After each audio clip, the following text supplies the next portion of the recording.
Dear Nelson Algren, I'll try to write in English, so excuse my grammar. And if I do not use the words in the right meaning, try to understand. My writing is so bad too, and then I write in the train. When leaving you, I went to the hotel and I had the article finished. Not too well, I think, but it does not matter.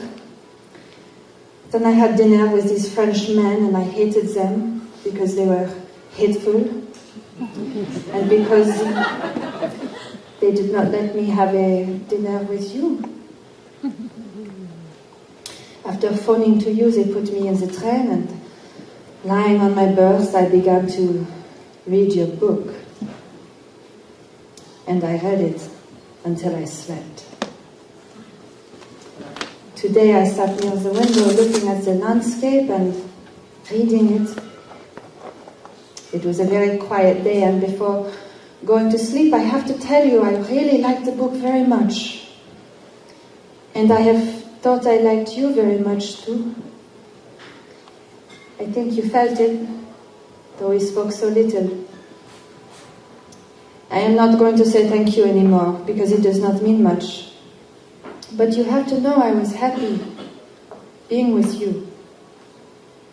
I did not like to say goodbye, perhaps not to see you again in my whole life.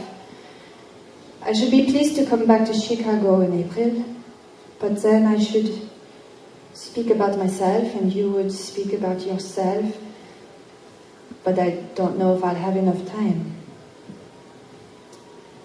And then I asked myself if it was unpleasant for us to say goodbye yesterday. Will it not be worth saying goodbye when we shall have spent 5 or 6 days together and surely be quite good friends?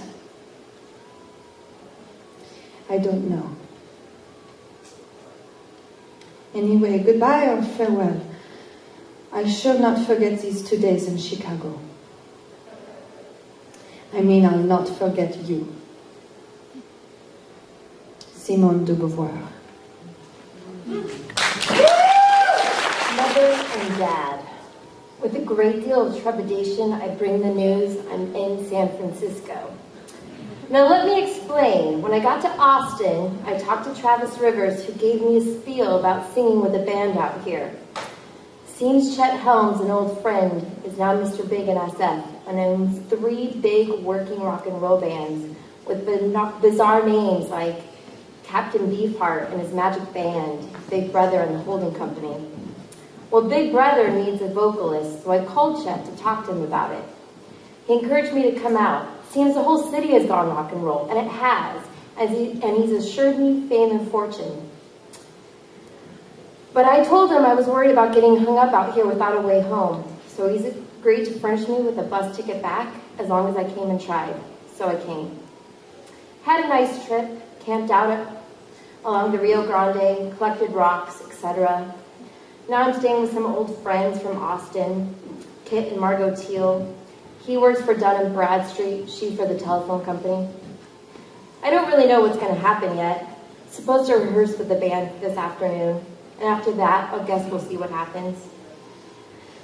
I don't know whether I want to stay and do that for a while. Right now my position is ambivalent. I'm glad I came, nice to see the city, some old friends. But I'm not at all sold on the idea of becoming the poor man's Cher. So I guess we'll see. I just want to tell you that I am trying to keep a level head and not go overboard with enthusiasm.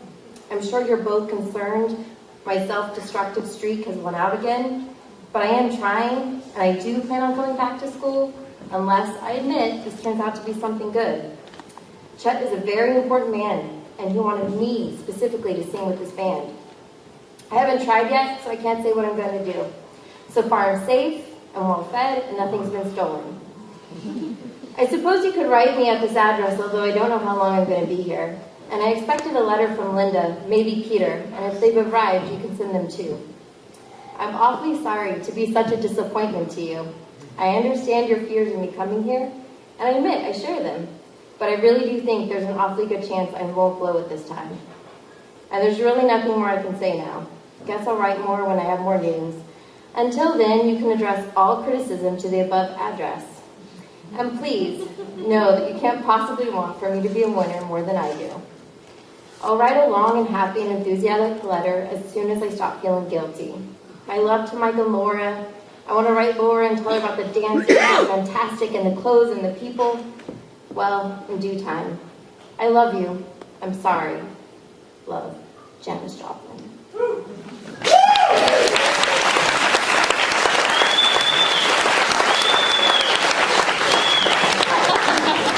Goddamn letter. I'll write a letter. I'll show you something. To Jack Scott, Vancouver Sun, October 1st, 1958.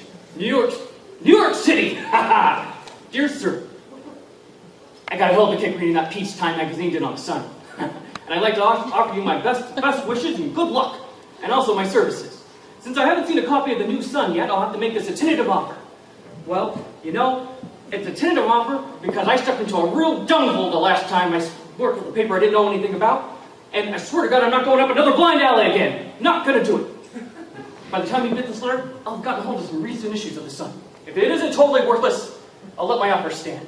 And don't think my arrogance is unintentional. It's just that I'd rather offend you now than after I started working for you. You see, I didn't make myself clear to the last man I worked for until after I took the job.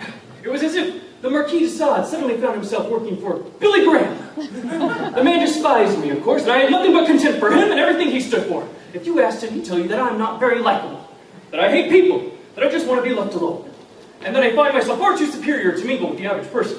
That's a direct quote from a memo he sent to the publisher. Nothing beats having good references. If you ask some of the other people I work for, they tell you it's a completely different story. And if you're interested enough to answer this letter, I'd be glad to furnish you with a list of references, including the lad I work for now. And the enclosed clippings will give you a rough idea of who I am. However, they're a year old and have changed a bit since they were written. I've taken some writing courses from Columbia in my spare time, learned a hell of a lot about the newspaper business, and developed a healthy contempt for journalism as a profession. As far as I'm concerned, it's a damn shame that a profession as potentially dynamic and vital as journalism should be overrun with dullards and bums, hacks, hags, haggarding with myopia, apathy, complacency, and generally stuck in a box of stagnant mediocrity. If this is what you're trying to get the Sun away from, I think I'd like to work for you. Most of my experience has been in sports writing, but I can write everything from warmongering propaganda to learned book reviews. I can work 25 hours a day if necessary, live on any reasonable salary, and don't give a black damn for job security, office politics, or reverse public relations. I'd rather be on the dole than work for a paper I was ashamed of. It's a long way from here to British Columbia, but I think I'd enjoy the trip. If you think you can use me, drop me a line. If not, good luck anyways. Sincerely, Hunter S. Thompson.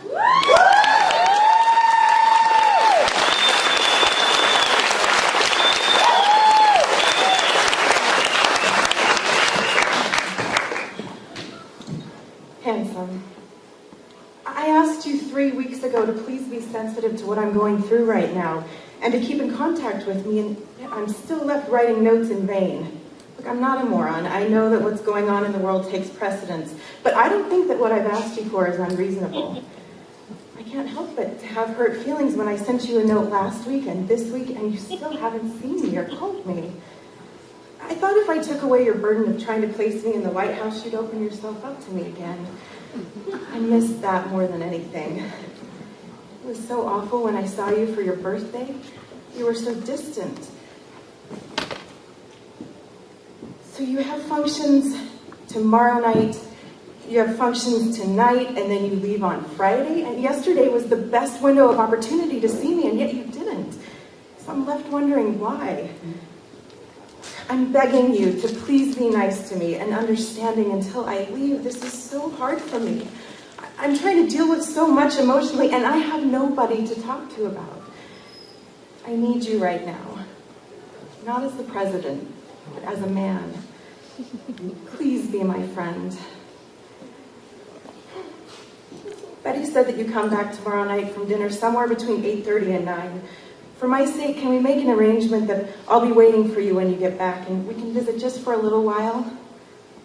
Look, it's really not that difficult. Yes or no? Monica Lewinsky.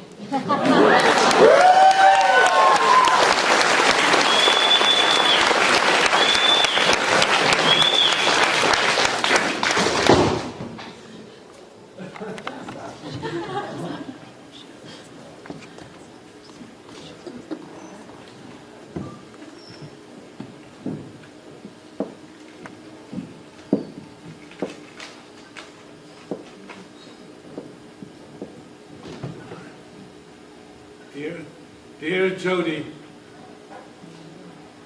there is a definite possibility that I will be killed in my attempt to get Reagan. It is for this very reason that I'm writing you this letter now. As you well know by now, I love you very much. The past 7 months I have left you dozens of poems, letters, and messages in the faint hope you would develop an interest in me. Although we talked on the phone a couple of times, I never had the nerve to simply approach you and introduce myself. Besides my shyness, I honestly did not wish to bother you. I know the many messages left at your door in your mailbox were a nuisance. But I felt it was the most painless way for me to express my love to you. I feel very good about the fact that you at least know my name and how I feel about you. And by hanging around your dormitory, I've come to realize that I'm the topic of more than a little conversation, however full of ridicule it may be. At least you know that I'll always love you. Jody, I would abandon this idea of getting Reagan in a second if I could only win your heart and live out the rest of my life with you, whether it be in total obscurity or whatever. I will admit to you that the reason I'm going ahead with this attempt now is because I just cannot wait any longer to impress you. I've got to do something now to make you understand in no uncertain terms that I am doing all of this for your sake. By sacrificing my freedom and possibly my life, I hope to change your mind about me. This letter is being written an hour before I leave for the Hilton Hotel. Jody, I'm asking you to please look into your heart and at least give me the chance with this historical deed to gain your respect and love. I love you forever. John Hinckley, Jr.